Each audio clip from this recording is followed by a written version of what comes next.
Today we are going to learn about if statement in SQL.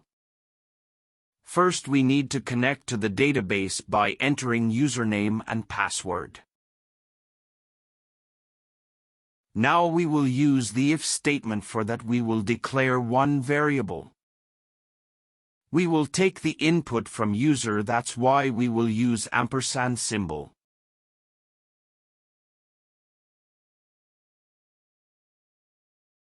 Now we will check that the number is greater than 100 or not.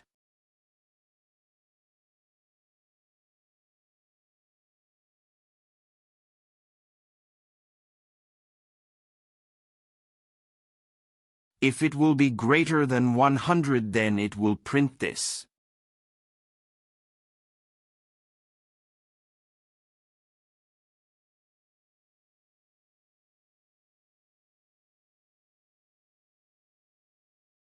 Remember to end the if statement by using end if.